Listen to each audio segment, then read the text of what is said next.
Então, Ju, eu estava ouvindo, né, antes mesmo de chegar aqui em casa, eu já estava acompanhando pelo celular o que o Léo estava mencionando, e eu acho que o ponto da partida, do que foi jogada hoje, que para mim foi ressaltada, não pareceu uma partida do Marquinhos Santos, para começo de história. E para mim isso, em parte, é um problema e, em parte, é muito pouco para dizer se é uma mudança. Porque eu não lembro o Ceará ter feito um jogo parecido como esse, na ideia que ele pensou. Porque, assim, ele não contava com o Richardson, que foi expulso, não tinha o Rigonato, né, como o Léo mencionou, que saiu machucado, Yuri Castilho, que foi muito mal contra o São Paulo, e aí ele fazia novas aquisições, botava o Vasquez, jogador de velocidade, e fazia o meio de campo mais leve. Não tinha nenhum dos jogadores com a característica específica, por exemplo, de todos do elenco que ele tinha hoje à disposição, o cara que pudesse fazer algo mais parecido com o Richardson era o Sobral. E eu ressaltei isso na rádio antes de começar o jogo. Eu falei, o Ceará não vai começar com nenhum jogador que tem por característica principal uma recuperação no meio de campo. É um time mais leve, é um time de condução, de jogo, de trabalhar. E no primeiro tempo, que para mim eu acho que foi o problema que o Ceará se apresentou durante o jogo, primeiro, com menos de um minuto, aquele problema que todo jogo vai estar acontecendo isso com o Ceará, todo jogo. Uma saída de bola errada que o adversário consegue uma chance muito boa. Então, logo com 30 segundos, o Vitor Luiz vai dar um passe no meio e aí quase sai uma chance do Botafogo. Está acontecendo isso de maneira sistemática.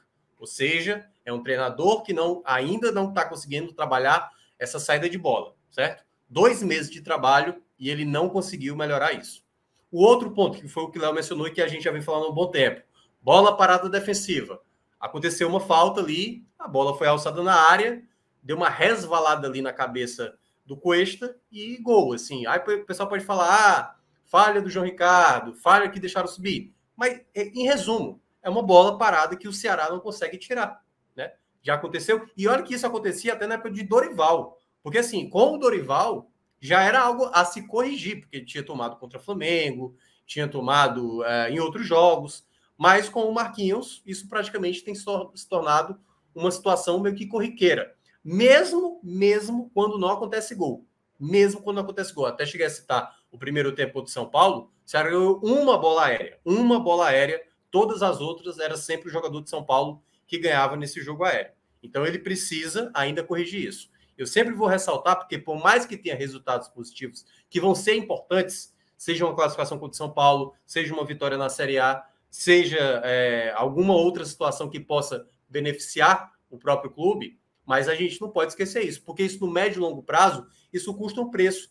Todas as equipes, o próprio Rogério Ceni, por exemplo, na coletiva do jogo passado, ele falou, o grande problema nosso foi que as nossas batidas não foram das melhores, porque de fato, todas as bolas, basicamente no primeiro tempo, quem prevalecia era o São Paulo. Então esses são pontos que foram mais alarmantes. E aí eu vou considerar um outro problema que eu vi no primeiro tempo do Ceará. Claro que também teve coisas boas, mas eu estou elencando primeiro os problemas. Com esse time de formato mais leve, sem muita pegada no meio de campo, deu para ver muitos jogadores com característica, como o Léo estava mencionando, ofensiva. Então o Nino pegava a bola, partia. Vitor Luiz partia. O Richard, que era o primeiro volante, ele chegava mais ao ataque. E o Botafogo, quando tinha a recuperação da bola, o Botafogo, além de conseguir conduzir a bola com muita liberdade no meio de campo, o contra-ataque do Botafogo era a defesa do Ceará muito exposta. Por um determinado momento, me fez lembrar até o Fortaleza do Vojvoda em termos defensivos, que é um time que se lança e gera muito espaço no contra-ataque. Então, quando eu olhava ali no primeiro tempo, o Ceará perdendo por 1-0, o time até tinha chegadas ao ataque, principalmente pelo lado direito, utilizando muito o Vasquez, que fez um bom primeiro tempo, foi acho que a principal peça do Ceará no primeiro tempo. Ele estava dando boa continuidade, juntamente com o apoio do Nino, mas quando perdia a bola, o Botafogo tinha muito campo para trabalhar, muito campo mesmo. Então, o Erisson, que é um jogador muito chato, né? Acho que o único jogador que conseguiu ter um embate melhor com o Erisson foi o Luiz Otávio, que prevaleceu em algumas jogadas. Estava com dificuldade. Você não tinha aquele jogador que se impusesse no meio de campo, recuperasse bola. E eu até acho que quem deveria ter começado era o Sobral mesmo. Sempre estou ressaltando. O Sobral talvez não seja a sua melhor fase, está vivendo uma péssima fase, mas o Sobral é um jogador de recuperação de bola. Você precisa ter equilíbrio. Eu não vi o Ceará no primeiro tempo tendo equilibrado. E o outro problema foi porque quando ele esboçou essa equipe tomando o gol primeiramente, foi preciso ter uma lesão de um jogador para ele meio que corrigir o problema. Porque, assim, o Vina, teoricamente, era esse falso 9. Só que o Vina estava longe da área. O Vina estava pegando bola lá na linha dos volantes. E ficava o Mendonça tendo que disputar com o Cuesta. Teve uma bola que foi muito bem metida, acho que foi pelo Nino, se eu não me engano, ou foi pelo Vasquez, que ele recebeu em meio a 2 zagueiros. Não é lance para o Mendonça. O Mendonça não é jogador para ficar trombando com o zagueiro dentro da área. O Mendonça é um jogador de profundidade, é um jogador de bola enfiada, velocidade. E aí ficava ali, claramente, o jogo do primeiro tempo pedindo um centroavante. Aí foi preciso o Vasquez, que até fez uma bela jogada pelo lado esquerdo, acabou se machucando no final do primeiro tempo, e como disse o Léo, assim, já ia acabar. Não é que o Ceará tinha perdido um zagueiro que tinha que ter um desespero para colocar logo em campo. Não, tinha perdido um jogador de ataque. Bastava se recompor, o jogo já ia acabar no primeiro tempo, não precisava ter esse desespero para colocar o Kleber em campo. Então o jogo já ia acabar. Então ele ia gastar uma pausa, né? Porque o que conta é a pausa, para colocar um jogador que na prática ia jogar 1 minuto, 30 segundos. Então não fazia sentido. Então, como a bola demorou a sair, e aí depois o João Ricardo pediu para o juiz acabar o jogo, aí realmente ele não fez a troca. Mas na volta do intervalo, ele vem com o Kleber, e aí, quando ele faz essa troca, novamente forçada, né? Eu não sei se ele teria feito essa troca no intervalo, ele coloca Kleber centralizado, aí já tendo um homem de referência, e o Vina atuando aonde ele deveria estar, onde ele sempre tem que estar, que é atuando atrás do atacante, ele se movimentando, porque o Vina não pode pegar essa bola lá na linha dos volantes, o Vina não pode ficar tão distante do gol, porque você tem que ter uma base ali atrás para o Vina ser acionado no meio, para ele ter um ponto de referência e para dar mais jogo e espaço para Mendonça, para um outro jogador que possa estar atuando, o Nino na direita quando sobe. E aí foi quando o Ceará melhora na partida. Ele melhora na partida. Ainda o Ceará apresentava alguns espaços para o contra-ataque do Botafogo, principalmente com o Jefinho, que foi um jogador que deu muito trabalho ao Ceará, embora ele tivesse algumas finalizações erradas. Mas o Ceará consegue, curiosamente, porque o lance do Kleber, né? O Kleber entra no segundo tempo, Ju, e com 1 minuto. Foi 1 minuto mesmo. Ele tenta esticar a perna e aí ele sente a coxa, uma perda, né? Possivelmente para o Ceará, para o jogo da quarta-feira, diante do São Paulo, e pode até ser, se foi algo muscular, pode até perder também um clássico da próxima semana. E aí ele coloca o Zé Roberto. Mas, curiosamente, na hora do atendimento do Kleber, o Mendonça sai da área, não sei se o Léo reparou, acho que passou isso na imagem, né? Ele sai da área e vai conversar com o Vina, antes do Vina bater o escanteio. Então ele já devia estar passando para o Vina, olha, bate fechado, eu vou ficar ali na pequena área, porque se essa bola passar, eu só faço escorar. E foi dito e feito. O zagueiro do Botafogo desvia, essa bola vai para a pequena área, Gatito não defende, e aí o Mendonça faz o seu 19º gol, agora o artilheiro aqui do futebol cearense, né? Já que Pikachu saiu, estava com 18, e agora ele com 19 assume a artilharia aqui do estado. Então, naquele momento do empate, o Ceará só fez crescer. A cada tempo que passava, o Ceará só fez crescer. Só que aí houveram 2 trocas que eu achei até interessante. O Lima até brigou mais, assim, não foi tão mal como em outros jogos, mas eu acho que depois das entradas que ele colocou, e aí, Léo, eu acho que ele fez a leitura de colocar o Michel Macedo por um motivo. Ele já tinha perdido para o Clássico o Messias, o Luiz Otávio, e ele podia perder o Nino, se o Nino toma um amarelo. Então eu acho que, e é que tá, eu não sei se foi por estratégia, talvez foi por receio de não perder mais um atleta para o Clássico, já que saiu machucado o Vasquez, saiu machucado o Kleber, e 2 jogadores estão suspensos, aliás, 3, né? Porque Zé Roberto também tomou cartão amarelo. E o Lindoso também, né? Tá fora, tá machucado, porque seria uma opção machucado. Artroscopia, né? Que não vai ser algo tão simples. Os dois meniscos vai operar no Rio Grande do Sul, né? Então vai ficar fora aí pelo menos aí 90 dias. Então, assim, é menos uma opção para o Clássico. Assim, o Clássico, o Ceará vai bem desfalcado. E foi rezando para o Vina não levar o amarelo, que também estava pendurado, né?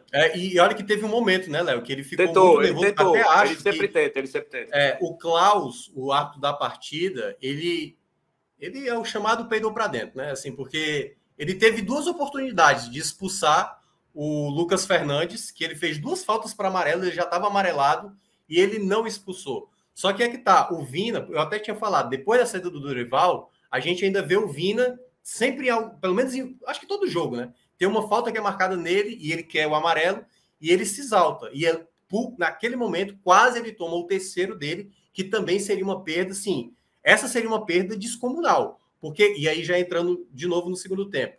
O segundo tempo foi de 2 jogadores para mim, de Vina e Medoça. Os dois, desde esse diálogo lá do lance do escanteio, que acaba saindo o gol do próprio Medoça, era cada um se buscando. O Vina procurava o Medoça procurava o Vina, e sempre a jogada dava certo. Sempre tinha essa possibilidade. E aí vieram as chances claras que o Ceará não soube matar. Se já teve uma, que o Léo mencionou, do Castilho, que o Castilho até tentou justificar, mas, sinceramente, assim, ele até falou assim, teve o desvio do Medoça que me atrapalhou. Eu acho que foi mais a questão do ritmo. Se ele tivesse no melhor ritmo, ele estava muito mais atento. E se tivesse caído na perna boa dele, eu acho que ele teria feito. E se não tem esse lance do jogo, da perda do gol, seria uma partida muito elogiada do Guilherme Castilho, assim. Eu acho que ele foi bem, eu acho que ele deu a dinâmica... Ele bateu uma falta no segundo tempo espetacular. No ângulo, o cara ali entrar no ângulo ali que o Gatito pegou. Porque o Gatito é muito bom. E o Gatito dá muito a tempo. E assim, ia ser uma grande partida do Guilherme Castilho, assim. Para quem chegou há pouco tempo, sem ritmo. Inclusive o Éder tá perguntando aí no chat, falando sobre se o Castilho não poderia ser usado entre os volantes, né? A moda de um estilo mais... Você pegou a fala da Ju, viu? A Ju ia falar isso aí. Perfeito. Eu adoro quando é assim. Desculpa, Ju. Não, imagina. Significa que a gente está pensando parecido. E consegue ler também, né? E que consegue ler. E eu acho que é muito isso. Eu acho que no fim das contas, se o Ceará tivesse um treinador, fosse na época do Dorival... certamente essa seria a função do Guilherme Castilho. Ele estaria bem entre os volantes ali, justamente fazendo essa distribuição de bola. Eu acho que até seria ele mais uma ferramenta de evolução para o futebol do Vina. Assim, o Vina hoje, eu acho que jogou muito bem, muito pelo que o Richard jogou, pelo que o Richard apoiou, pelo que o Guilherme Castilho também deu de opção de passe. Ele é um jogador muito inteligente. E ressalta, né, assim, foi um investimento altíssimo, que ele vai chegar com muita pressão, isso é óbvio. Ele mesmo está se pressionando, veio com muita expectativa. Foi um investimento caro que o Ceará fez. E ele tem 22 anos, está fora de ritmo. É um jogador que tem muito potencial, mas ainda está em evolução. Então, acho que precisa ser trabalhado com muito cuidado. Pois é. E aí, né, para fechar essa análise do jogo, a gente viu no segundo tempo uma trocação. Só que era uma trocação onde o Ceará sabia atacar e o Botafogo não. Porque, como eu estava dizendo, não eram 2 equipes que sabiam se defender. Na verdade, sabiam atacar, sabiam subir para o ataque. E aí era tanto chance de um lado e chance do outro, mas a do Ceará era muito mais consistente. Das chances perdidas, a que eu fiquei mais impressionado foi a do Sobral, assim. Porque o Sobral recebeu uma bola limpa mesmo, assim, sabe? Não tinha marcação. Até a marcação chega, mas chega atrasado. Mas o Sobral pegou muito mal nessa bola. Ela veio de frente... Ele do gol, tudo bem que o goleiro já estava saindo ali um pouco, mas ele pegou tão mal na bola, que foi para mim a mais absurda dos 90 minutos. Porque a outra possibilidade que teve, que foi também real, né? Teve uma que foi um escanteio batido pelo Vina, que o Eric pegou ali no chute, e teve uma outra que ele limpou também para a esquerda, o Eric bateu. Só que assim, o do Eric eu espero isso, entendeu? O Eric não é um bom finalizador. Porém, na bola que foi também de um contra-ataque, o Vina, eu achei que ele ia soltar na direita, porque o Eric estava livre na direita, né? Tava com mais campo para atacar, digamos assim. Só que o Vina meteu uma bola assim espetacular, assim, na medida mesmo para o Medoça sair frente a frente com o goleiro. Só que eu acho que o Medoça ele estava um pouco mais pressionado. E ali, assim, para quem conhece bem o Medoça, né, sabe dessa dificuldade às vezes no frente a frente, sabe? Ele sempre, acho que cada jogo, né, Léo? Tem sempre uma boa chance que o Medoça, como foi diante do São Paulo, como foi em outros jogos, assim, aquele momento do Medoça até a lesão, ele estava muito assertivo. A bola sobrava, ele sabia finalizar, não à toa, né? Ele é o artilheiro do Ceará na temporada e também na própria Série A. Mas ali naquela bola ali, se ele tivesse concentrado um pouco mais, ele tinha a chance ali de fazer o gol que poderia ter dado a vitória. Então, o segundo tempo foi bem melhor, o Ceará teve muito mais chances, defensivamente foi um problema, mas assim, era contra um adversário frágil. Eu acho que se repetir esse tipo de jogo de trocação contra um adversário de mais qualidade, aí já pode ser um pouco de loucura. E aí, para fechar tudo, Ju, é o seguinte, por que eu falei sobre não me parecer um jogo de Marquinhos Santos? Porque o Marquinhos Santos nunca apresentou um jogo desse tipo. Ele vai manter um jogo desse tipo?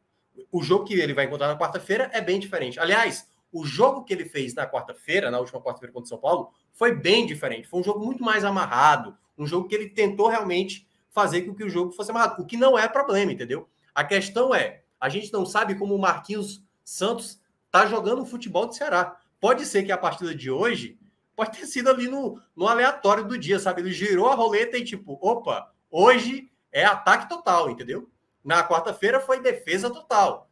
Enfim, a gente não sabe o que esperar do Ceará sob o comando do Marquinhos Santos por conta disso. A gente só vai realmente saber, e a gente nem sabe se vai ter continuidade, a depender do que acontecer na quarta-feira e do próximo clássico, que volta a lembrar. O Ceará perdeu já, garantido, 3 jogadores. Luiz Otávio, Messias, ou seja, perdeu a zaga titular, o que é um grande problema, e Zé Roberto, que é a opção no lugar do Kleber, que saiu machucado, possivelmente não vai poder atuar, e a do Vasquez pode ser que só tenha girado ali o pé. E aí, não sei se rompeu o ligamento ou não, a gente vai saber mais para frente, mas se for na melhor das hipóteses, vai ficar aquele inchaço por 2, 3 dias e pode ser que ele seja ainda uma opção para o próximo final de semana. Muitas baixas, o que pode ser um problema para o próximo domingo diante do Fortaleza.